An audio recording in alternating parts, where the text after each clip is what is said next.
Debate has expired. The debate is adjourned and a resumption of debate be made in order the day for the next day of sitting. Clerk. Private members' business. Notice number 2. Motion relating to the carbon tax. The member for Ryan. Deputy Speaker, I move the motion relating to the carbon tax in the terms in which it appears on the notice paper. Mr Deputy Speaker, 6 years of the previous government's reign of chaos has resulted in the highest level of debt and the fastest rate of increasing debt in our nation's modern history.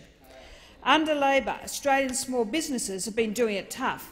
Labor legislated more than 20,000 pieces of new regulations, placing unnecessary burden on the cost of doing business.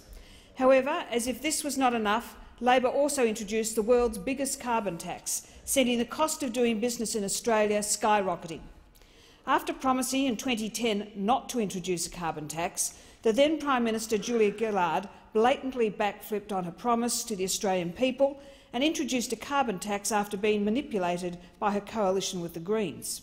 After originally supporting the carbon tax, Kevin Rudd later changed his mind and decided not to support it, before then opting for an emissions trading scheme.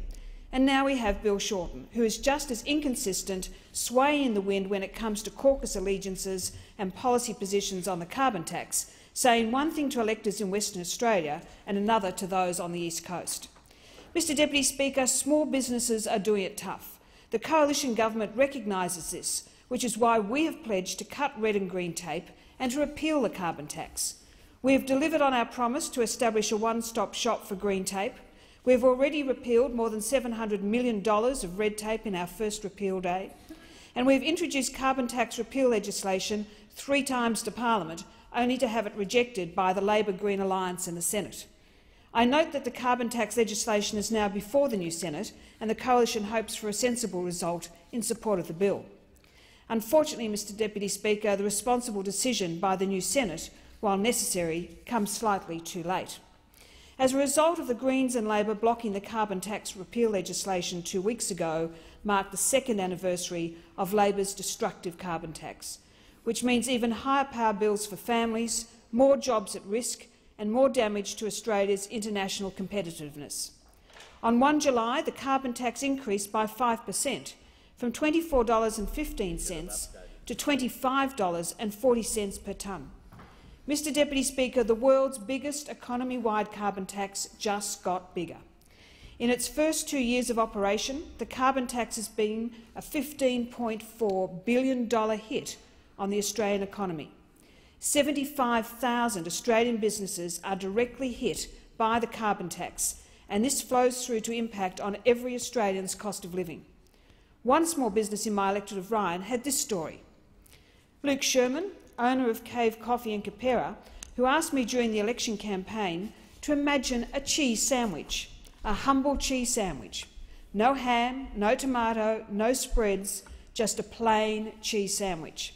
How much do you think that would cost at your local cafe? Around $4. For Luke, his food costs went up around 25% with the introduction of the carbon tax.